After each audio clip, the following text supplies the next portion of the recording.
और ये जो अभिनय सिंह है, इसका जो नाम है ये असली नहीं था। इसके पास फर्जी पैन कार्ड था, फर्जी आधार कार्ड था और फर्जी राशन कार्ड तक के था। उसकी बर्थडे थी शायद महिला की, तो घर गया था और उसमें खाने में कुछ मिला के उसको बेहोश कर दिया गया। और मुलाकात जो है 15 मई जब युवती का बर्थडे था तब उनके घर पर जाकर रुकती है। टेक्निकल एनालिसिस के माध्यम से हरिद्वार आया था, तो टीम तुरंत रवाना हुई हरिद्वार के लिए और हरिद्वार में हमको हितिन नाम का एक आरोपी मिला। फ्रेंड होती है, उसे घर आती है बर्थडे विश करने के लिए, तब वो देखती है युवती जो है बेहोशी की हालत में है। दोनों जो दोस्त होते हैं वो जाते हैं खमाड़ी थाना, जाकर शिकायत दर्ज कराते हैं और उसके बाद जो पुलिस है और पूछताछ में ये पता चल रहा है कि अभिनव के ऊपर पुराने कुछ एफआईआर्स भी है, धोखाधड़ी का, चोरी का, वाहन चोरी का। और अभिनव ने जो है जीवन साथी में ही 100 के ऊपर महिलाओं से ऐसे संपर्क बनाया है।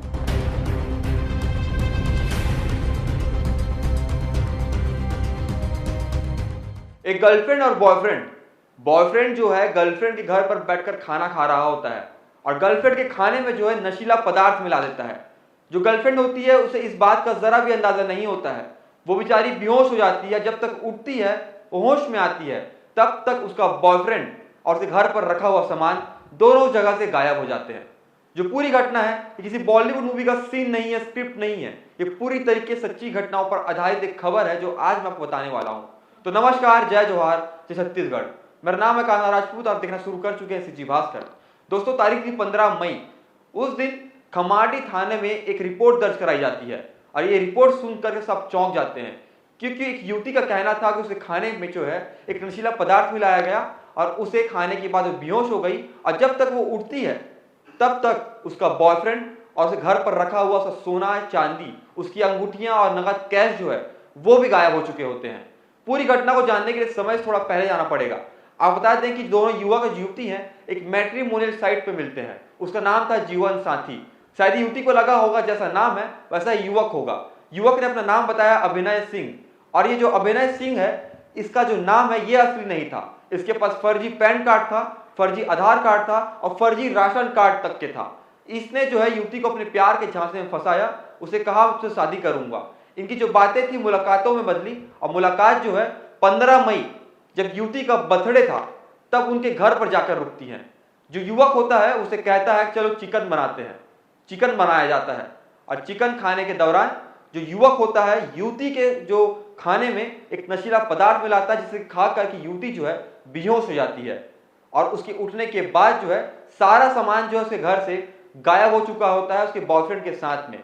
उसकी जो फ्रेंड होती है उसे घर आती है बर्थडे विश करने के लिए, तब वो देखती है युवती जो है बेहोशी की हालत में है। दोनों जो दोस्त होते हैं वो जाते हैं खमाड़ी थाना, जाकर शिकायत दर्ज कराते हैं और उसके बाद जो पुलिस है इन जो युवक है इसे पकड़ने का प्रयास करती है और उसके बाद चालू किया जाता है एक सर्च ऑपरेशन। इसके बाद जो युवक है उसे पकड़ लिया था बिहार से। ये जो युवक है इसी प्रकार से आयतन बदमाश है और अब जो है इस पूरे मामले को लेकर के जो स्मृति राजनाला है, जो क्राइम डीसीपी है, वो क्या कह रहे हैं वो सुनिए।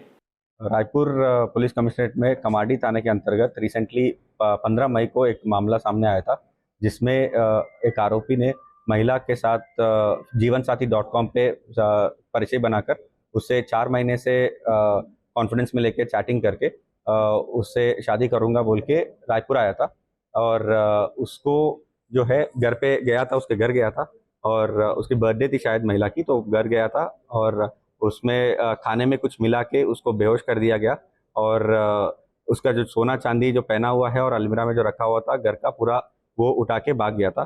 तो ऐसे एक अपराध दर्ज करके कमाडी थाने में कायमी हुई थी। तो कमाडी थाना प्रभारी जो प्रशिक्षु आईपीएस है डॉक्टर मानसी सकोरे, उनके वो कंटिन्यूस इस मामला को जांच कर रही थी। तो साथ में एसीसीयू का टीम और थाने की टीम द्वारा इस मामले को गंभीरता से लेते हुए पिछले 15 दिन से इस पे काम चल रहा था। तो आरोपी का लोकेशन जो है हमको टेक्निकल एनालिसिस के माध्यम से हरिद्वार आया था, तो टीम तुरंत रवाना हुई हरिद्वार के लिए और हरिद्वार में हमको हितिन नाम का एक आरोपी मिला। तो पूछताछ में ये पता चला कि हितिन जो मेन आरोपी का साथी है वो खुद मेन आरोपी नहीं है और हितिन भी रायपुर आया था। तो और जो मेन आरोपी उसके बताया अनुसार दिल्ली में था। तो हम लोग तुरंत हरिद्वार से दिल्ली भी पहुंचे और दिल्ली में वो अभिनव नाम का मेन आरोपी अलग अलग होटल्स और लोकेशंस बदल बदल के अपना फ़ोन ऑफ करके रहता था। तो टेक्निकली बहुत इन डेप्थ एनालिसिस करके हमने अब अभिनव को भी पकड़ा और अभिनव हितिन दोनों को रायपुर लेके आए। और पूछताछ में ये पता चल रहा है कि अभिनव के ऊपर पुराने कुछ एफआईआर्स भी है, धोखाधड़ी का, चोरी का, वाहन चोरी का, और ऐसे ही सेम जीवन साथी में एक महिला के साथ भी वो ठगी किया था, तो उसका भी एक एफआईआर है। तो प्राथमिक विवेचना में ये सामने आया कि लगभग लास्ट 1 मंथ में अभिनव ने जो है जीवन साथी में ही 100 के ऊपर महिलाओं से ऐसे संपर्क बनाया है। और इसमें फर्दर जांच जारी है, कितने महिलाओं के साथ ये किया है वो सब देखने के लिए फर्दर जांच जारी है। अभी हमको टोटल सोना चांदी का जो मशहूर का रिकवरी जो हुआ है लगभग 4 लाख के आसपास, उसका मोबाइल्स, कैश और कुछ रिकवरी अभी हुई है, तो 4 लाख के आसपास हुआ है।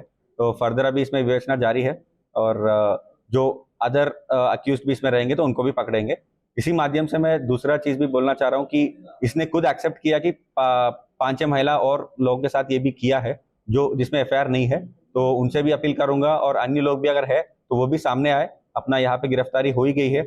और जीवन साथी को भी मैं एक अपील करना चाहूंगा कि ऐसे प्रोफाइल्स अगर आपको कुछ दिख रहा है तो उसको भी ब्लॉक करें। हम भी अपने एंड से एक लेटर लिखेंगे उसको ब्लॉक करने के लिए, क्योंकि पहले भी ये हुआ था, जेल गया था, फिर भी उसका अकाउंट तो ब्लॉक नहीं हुआ था। तो इस बार हम लोग इंश्योर करेंगे कि जीवन साथी को भी लिख के उसको अकाउंट ब्लॉक कराएंगे। और ये भी अपील करना चाहूंगा सभी महिलाओं को कि अगर आपके साथ भी इस आदमी के साथ कोई धोखाधड़ी हुआ है तो तुरंत अपने थाने में बताइए और हमारे रायपुर कंट्रोल रूम को भी नोट करा दीजिए ताकि हम लोग उचित कार्रवाई करें। तो दोस्तों अभी आपने जो क्राइम डीसीपी है स्मृति राजनाला उसे सुना। तो दोस्तों अभी इस पूरे मामले को लेकर के जो क्राइम के डीसीपी है स्मृति राजनाला वो क्या कह रहे हैं उन्हें आपने सुना है। इस पूरी घटना को देख करके आपको क्या लगता है आप कमेंट बॉक्स में बता सकते हैं। लेकिन उससे बड़ा सवाल ये उठता है कि जहां पर नेटवर्किंग साइट्स को, ऐसे माध्यमों को जहां पर दो इंसान एक दूसरे से मिलते हैं, इसे किसी अच्छे पॉजिटिव मैसेज से बनाया गया था, लेकिन आज जो है लोग इसी का उपयोग कर रहे हैं एक दूसरे को ठगने के लिए। जितने बार हम किसी ठग को पकड़ते हैं ना, उतने ही बार ये जो ठग होते हैं एक दूसरा तरीका बना लेते हैं लोगों को ठगने का।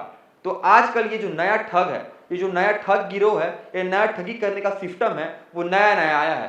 तो आप भी ऐसी खबरों को देखें और जरूरतमंदों को शेयर करें ताकि वो भी इसी प्रकार से किसी भी ठग का जो है शिकार ना हो।